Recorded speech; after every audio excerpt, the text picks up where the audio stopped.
You're about to lose your mind over something someone just said to you. But what if I told you that your anger has nothing to do with them and everything to do with a mistake you keep making in your own head? Look, we've all been there. Someone cuts you off in traffic. Your coworker takes credit for your idea. Your friend cancels plans last minute for the third time, and suddenly you're fuming. Your heart's racing. You're replaying the situation in your head over and over, thinking about what you should have said or done differently. But here's the thing, getting angry doesn't hurt them. It only hurts you. Today I'm going to show you exactly how to stop letting other people control your emotional state. And no, this isn't about pretending to be calm while you're secretly boiling inside. This is about genuinely not being bothered in the first place. By the end of this video, you'll understand why you get angry, what's really happening in those moments, and most importantly, how to reprogram your mind so that the things that used to ruin your entire day barely even register anymore. So here's the problem. Most of us go through life thinking that other people make us angry. We say things like, "He made me so mad," or "She really knows how to push my buttons."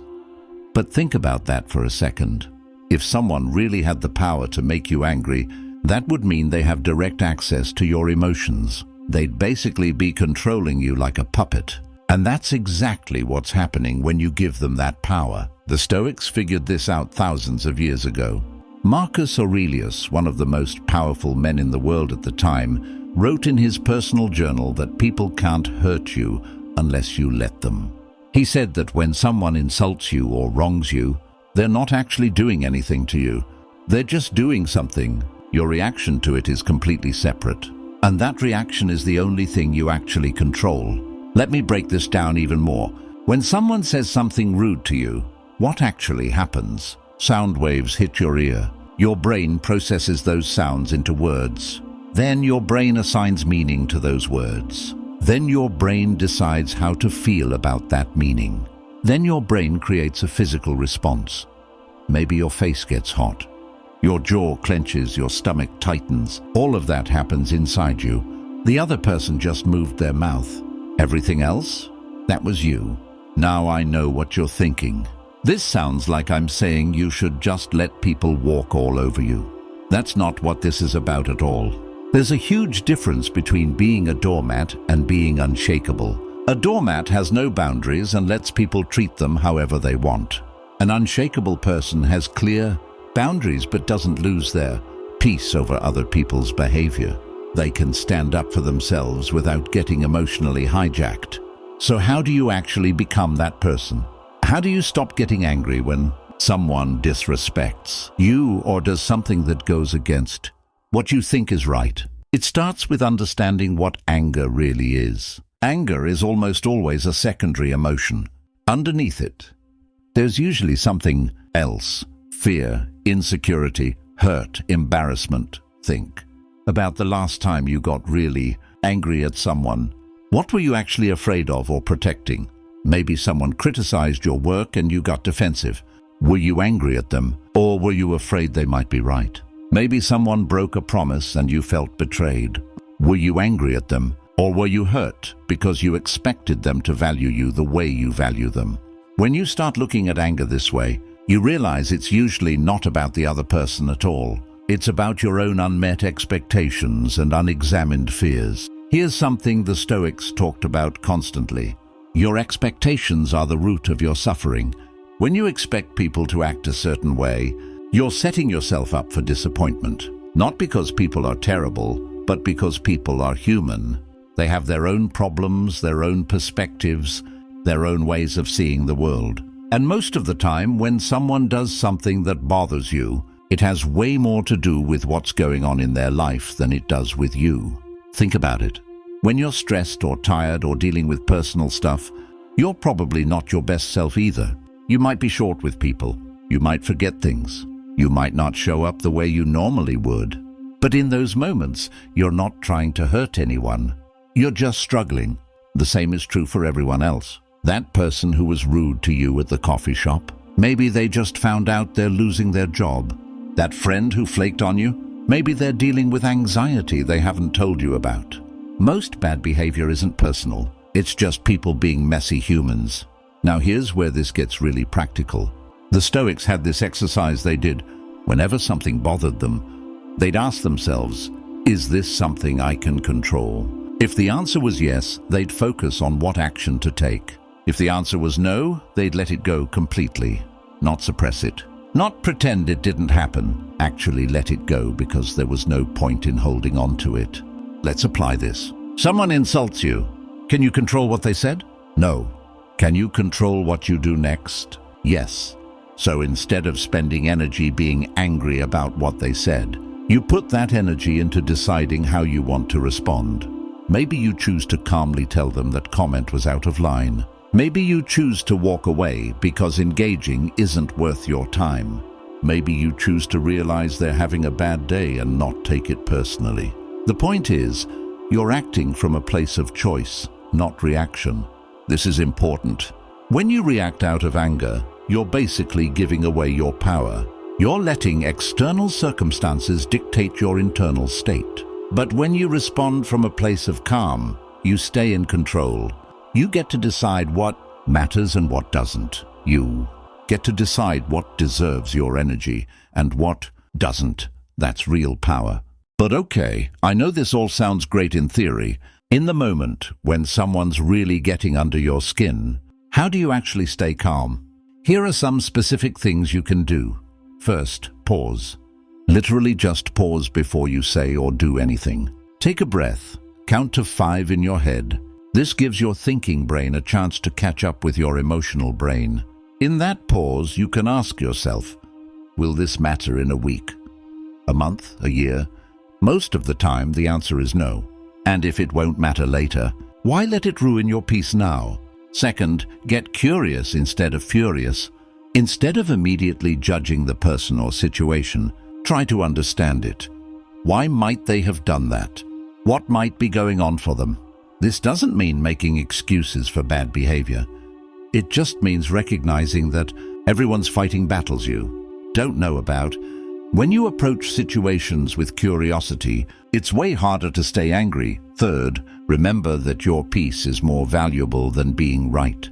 This one's huge. So many arguments and angry moments happen because we care more about proving we're right than about maintaining our calm. But here's the truth. You can be right and miserable, or you can be at peace. Sometimes you have to choose. And if you choose peace, you'll find that being right matters a lot less than you thought. Fourth, practice seeing obstacles as neutral. This is straight from Stoic philosophy. Nothing that happens is inherently good or bad. It's just an event. You're the one who labels it as good or bad based on your perspective. Someone cuts you off in traffic, that's neutral. You getting angry about it is your choice. You could just as easily see it as a reminder to be more present while driving. You could see it as practice for staying calm under pressure. The event doesn't change, but your interpretation of it completely changes your experience. Now let me share something that really changed how I think about this. Epictetus, another Stoic philosopher, said that people act based on what they think is right at the time. Even when someone does something you think is wrong or hurtful, in their mind, they're doing what makes sense to them. They're not sitting there thinking about how to ruin your day. They're just doing what they think is best for them, based on their understanding of the situation. When you realize this, it becomes almost impossible to take things personally. This doesn't mean you excuse harmful behavior. It means you understand that most people aren't out to get you. They're just trying to navigate their own lives with the tools they have, and sometimes those tools aren't great. Sometimes people hurt others because they're hurting. Sometimes people are rude because they never learned better. Sometimes people let you down because they're overwhelmed. None of that makes it okay, but it does make it less personal. And when it's less personal, it's easier to not get angry about it. Here's another game changer. Start separating people from their actions. You can disagree with what someone does without hating them as a person. You can set boundaries with someone without being angry at them. You can even cut someone out of your life if they're toxic, without carrying around anger about it. The anger doesn't help you. It just keeps you tied to the situation emotionally. The Stoics talked about this idea of loving humanity while being realistic about individual humans. It means understanding that people are flawed and will mess up, but not becoming bitter about it. It means having compassion for the human condition while still protecting your own peace and setting healthy boundaries. Let me give you a real example. Let's say you have a family member who always criticizes you. Every time you see them, they have something negative to say about your choices, your appearance, your life. The old way of handling this would be to either blow up at them or silently seethe with resentment. But there's a third option. You can recognize that their criticism says more about them than you. Maybe they're insecure. Maybe they were raised in a critical environment. Maybe they think they're helping. Whatever the reason, you can choose to not let their words affect your self-worth. You can set a boundary by limiting contact or changing the subject when they start criticizing. And you can do all of this without hating them or being angry. This is what it means to be unshakable. It's not that nothing bothers you. It's that you don't let those things knock you off center. You stay grounded in your own values and your own peace, regardless of what's happening around you. Now, one of the biggest reasons people stay angry is because they think anger is useful. They think it motivates them or protects them or proves they care about something. And sometimes anger can be a signal that something's wrong. But chronic anger, the kind that flares up over small things throughout your day, that's not useful. That's just suffering. Think about how much energy anger takes. Think about how exhausting it is to be mad at someone. Your body is flooded with stress hormones. Your mind can't focus on anything else. You replay the situation over and over, thinking about what you should have said. And for what? Does the other person even know you're angry? Most of the time, no. They've moved on with their day while you're still stewing about it hours later.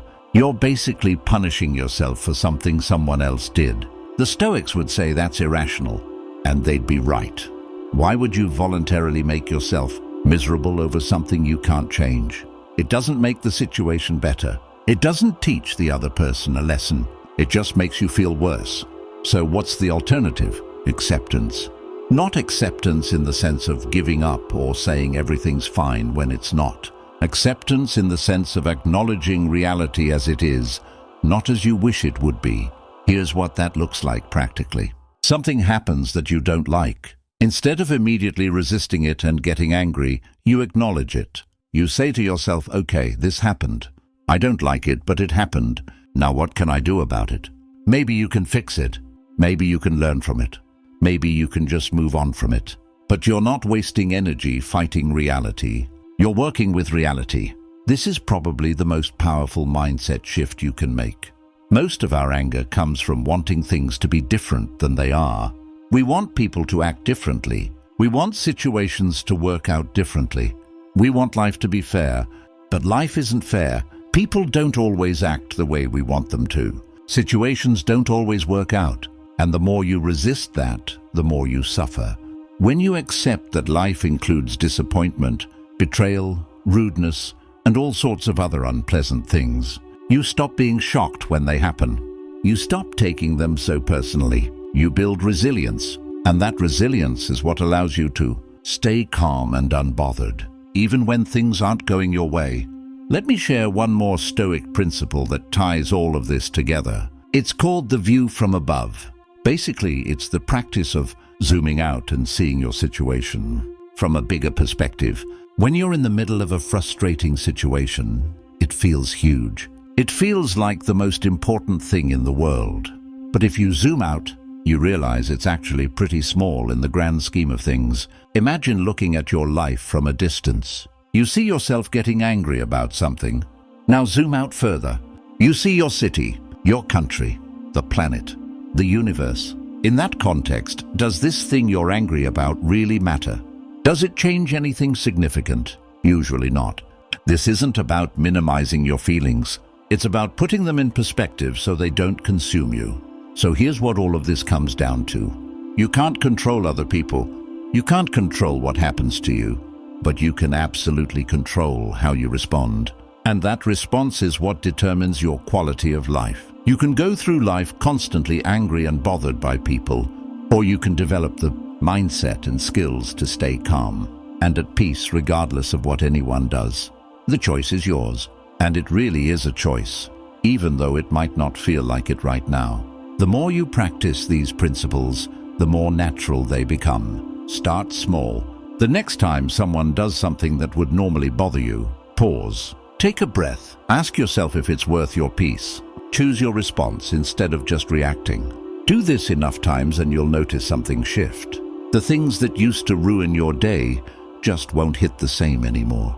You'll become the kind of person who doesn't get rattled easily, who doesn't take things personally, who can navigate conflict and frustration without losing their center. And that's not just about being calm, that's about being free. Free from the emotional roller coaster of constantly reacting to other people. Free from giving away your power to anyone who says or does something you don't like. Free to live on your own terms with your own peace, regardless of what's happening around you. That's the promise of Stoic philosophy, and it's available to you right now, not someday when you're more enlightened or when your circumstances are different. Right now, all you have to do is decide that your peace matters more than being angry, that your mental freedom matters more than proving a point, that your quality of life matters more than being right. If that resonates with you, go watch the next video where I break down more Stoic strategies for staying calm under pressure.